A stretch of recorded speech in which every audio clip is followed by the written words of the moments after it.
¿Cómo están, jóvenes? Un gusto de saludarlos. Espero que que todo marche bien en casa. Hoy vamos a comenzar con lo que son las estructuras de control. ¿De acuerdo? Al igual que en pseudocódigo, eh, en programación en C, nosotros estamos trabajando con programación estructurada. Eso significa que, de acuerdo al paradigma mismo, deberíamos ver estructuras de control que rijan la conducta del programa al momento de ejecutar todas sus instrucciones, ¿no es cierto? Recordemos entonces algunas definiciones. Un programa no es más que una instrucción o una serie de instrucciones lógicamente ordenadas que pueden ser ejecutadas en una computadora, ¿de acuerdo? Me gustaría que nos quedemos en particular con esta frase, lógicamente ordenadas, ¿de acuerdo? Dice, esto nos debe dar una idea de que las instrucciones están ordenadas de tal manera que una está a continuación de la otra. No sé si recuerdan, básicamente estos mismos criterios son los que hemos visto en pseudocódigo. ¿Por qué? Porque teníamos que encontrar una lógica para revisar la ejecución del algoritmo. Lo mismo pasa ahora en los programas en C. ¿Qué significa esto? Debemos pensar en un sentido muy rígido, es decir, abstracto, ¿ya? Para mantener una secuencia lógica en la ejecución de un programa. También se va a necesitar no solamente esa secuencialidad, sino también una forma ordenada de ejecutar otro tipo de instrucciones que no sean necesariamente secuenciales. ¿De acuerdo? Ya vamos a ver a qué nos referimos con esto. Las estructuras de control tienen la finalidad de señalar el orden en el que tienen o van a tener o se van a ejecutar los pasos de las instrucciones, ya sea de un algoritmo o de un programa, ¿sí? Como habíamos visto en pseudocódigo, en lenguaje C, en programación en C, también existen las estructuras de control secuenciales, condicionales y repetitivas, ¿de acuerdo? Cuando habíamos hablado de las secuenciales, habíamos dicho que no es otra cosa que ver la resolución del programa o la ejecución del programa bajo una secuencialidad. ¿Qué significa esto? Es decir, que tenemos que esperar que una sentencia termine para que la otra comience. ¿De acuerdo? De esta forma, las acciones mantienen un orden. ¿Ok? Entonces no nos olvidemos, tiene que terminar una para que la otra comience. Si mostramos esto gráficamente, digamos, ¿ya? Podemos hacer esta suerte de dibujo, ¿sí? Donde definimos dos variables de tipo entero, asignamos, y fíjense cómo una va dando pie a la otra al momento de su finalización. En un ejemplo simple, por ejemplo, podemos ver donde se definen dos variables de tipo entero, a x se le asigna 10, a y se le asigna 2, a x se almacena x menos y, es decir, 10 menos 2, 8, va a ser el nuevo valor de x. Luego, 8 lo dividiremos entre 4 y como ambos son enteros, y va a obtener el valor de 2. Y lo que va a salir en la pantalla va a ser el resultado es 2, ¿no es cierto? Fíjense cómo acá la secuencialidad se respeta perfectamente. Son sentencias simples, sí, pero la secuencialidad es evidente, ¿no es cierto? Yo no puedo pensar en estar haciendo esta sentencia si es que esta no se ha terminado todavía. Y así lo va a ejecutar también el compilador. ¿De acuerdo? Adicionalmente a estas, existen otras estructuras de control que nos ayudan a modificar el flujo de los datos en el programa. ¿Ok? Estas estructuras son las de selección y las de iteración. Ya vamos a ver en qué consiste cada una de estas. Hoy nos vamos a quedar con estas, que son las de selección. ¿De acuerdo? Al igual que ¿qué es esto en pseudocódigo? Estas sentencias que son de selección son conocidas como condicionales o de decisión. ¿De acuerdo? Se usa la palabra reservada if No sé si recuerdan, en pseudocódigo usábamos el si, pero era el si en una condición, si con una especie de signo de interrogación al final. En este caso usamos el if, es una traducción literal. If es el sí en inglés, ¿no es cierto? Este sí de pregunta. ¿Ok? Estos son algunos ejemplos donde podemos ver en qué momento podemos utilizar un sí como estos, un if, ¿no? Vamos a hacer evaluaciones lógicas, vamos a querer consultar la comparación entre dos variables, etcétera, etcétera. ¿Ok? Obviamente todo lo tenemos que escribir nosotros. La sentencia if se puede emplear de diferentes maneras. Al igual que en pseudocódigo, el if puede ser simple, puede ser completo y puede ser anidado. ¿Ok? No sé si recuerdan las estructuras de control anidadas que hemos visto en pseudocódigo. La misma figura tiene el if en esta ocasión. Vayamos por el if simple. Si se fijan, la sintaxis del if es esta. If, entre dos paréntesis, la condición. Y está entre menor y mayor porque la condición se debe entender que es opcional. Así como les había mencionado en algún video que en estos casos no existe el verdadero o falso como respuesta, sino un 0 o un diferente de 0, ¿ya? Las condiciones no son obligatorias en el if, pero tenemos que considerar que C va a esperar que aquí exista un valor, 0 o diferente de 0 para ejecutarse, ¿de acuerdo?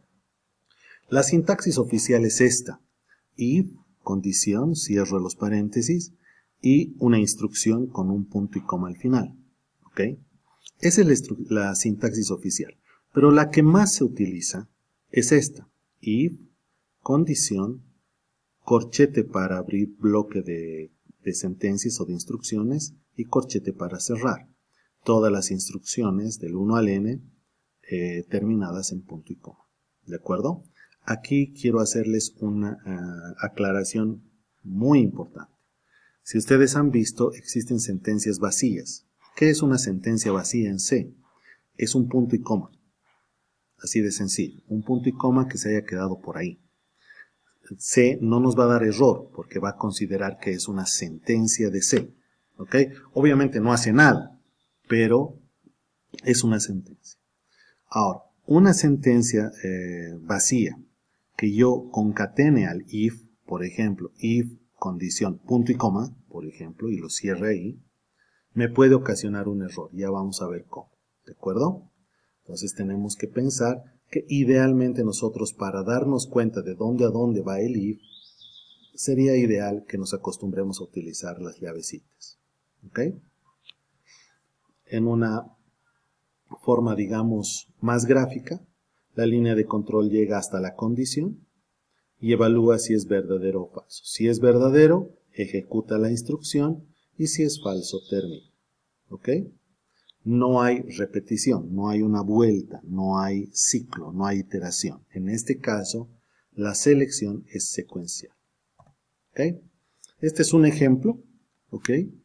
A dos variables les cargamos 10 y 5. Luego evaluamos si 10 es mayor que 5 y obviamente la respuesta es verdadera. Entonces aparecería el mensaje A es mayor que B. Y esta es otra forma de hacerlo, solamente que esta nos ejemplifica que podemos tener varias sentencias dependiendo de un mismo if. ¿Sí? Si A es mayor que B, va a imprimir estos tres mensajes por la pantalla. Les voy a subir el código fuente de esto para que ustedes lo puedan probar en sus computadoras, ¿de acuerdo? Esa es la selección simple. No siempre se utiliza puras selecciones simples. Por lo general, la selección no necesariamente depende de si va a ser verdadera la respuesta de la evaluación lógica, sino también si puede tener un falso, ¿ok? Entonces, en ese caso tenemos que completar la sentencia if.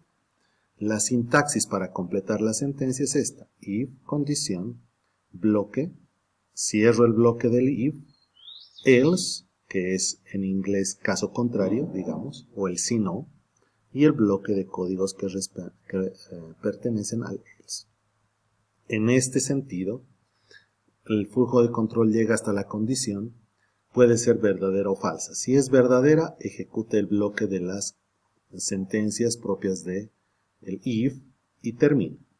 Si es falsa, ejecuta las condiciones propias del falso y termina. En ninguno de los dos casos ejecuta ambas instrucciones, ambos bloques. ¿Okay? Esto también lo hemos visto en pseudocódigo. Este es un ejemplo de la selección completa, ¿okay? Basado en lo mismo. Definimos A, B, cargamos 15. Si A es mayor que B, entonces imprimimos A es mayor que B. Y si no, imprimimos B es mayor que A. ¿Okay? Aquí falta un par de comillas. ¿Okay? Pero ejecutaría uno o el otro. Y en el caso de las selecciones anidadas, lo único que tenemos que tener en cuenta es que podemos ir concatenando, digamos anidando sentencias if, al igual que anidábamos sentencias sys, ¿no? En el pseudocódigo, de la misma forma. El único cuidado que tenemos que tener es dónde comienza y dónde termina. ¿Ok? Por eso no hay una sintaxis básica para un if anidado. ¿Ok? Por ejemplo, aquí está este ejemplo, donde asignamos una edad para una persona de 20 y de 18, y dependiendo de eso podemos ir dentro del mismo, dentro del else, por ejemplo, en este caso, poner otro if. ¿Sí? Van a ver cómo se ejecuta esto y yo les sugiero que vayan haciendo cambios entre estos valores 20 y 18 y jugando con las respuestas, haciendo un seguimiento de lo que ejecuta el programa. ¿De acuerdo? Los errores más comunes al utilizar el if es, por ejemplo, olvidar los paréntesis en la condición. Muchas personas están acostumbradas a la igualdad de la condición del pseudocódigo y solamente usan un igual. No se olviden que en C el doble igual es el operador relacional, ¿ya?, de la igualdad. Y el igual solito, el signo de igual solito, es un signo o un operador de asignación. Entonces, este es el que tendrían que utilizar en las condiciones lógicas, en las evaluaciones lógicas. Otro error común es colocar mal los ifs anidados, es decir, pretender de que estoy cerrando un if cuando no lo estoy haciendo o cosas por el estilo, ¿no? Siempre tenemos que tener cuidado en las tabulaciones para ubicarnos dónde comienza un if y dónde termina el otro. Otro error, no tener en cuenta el orden de la precedencia de los operadores en la condición. Muchas veces las condiciones son bastante grandes y no se olviden que los operadores tienen un orden de precedencia, que se ejecutan unos antes que otros. Entonces, tienen que tener cuidado de cómo entienden ustedes esa parte. Y por último, poner un punto de coma al final de la condición if. Esto significaría que el if va a terminar, digamos, con una sentencia vacía. Y como es secuencial, muchas veces ese punto y coma no se lo identifica bien y el if en realidad está funcionando mal, ¿ok? Porque va a ejecutar el if y luego va a ejecutar la siguiente sentencia que venga a continuación.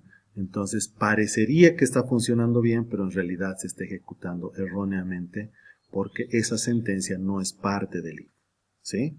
Parte del if es la sentencia vacía que acabamos de incluir junto con el if. Entonces tienen que tener mucho cuidado, ¿de acuerdo?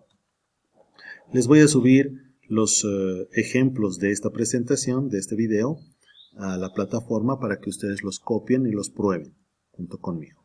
Luego voy a hacer un pequeño video explicando el comportamiento de estos ejercicios. Así vamos a poder realizar una pequeña práctica con puro ifs que les voy a también subir a la plataforma. ¿De acuerdo? Les mando un fuerte abrazo, un saludo cordial a todos. Ya nos estamos viendo.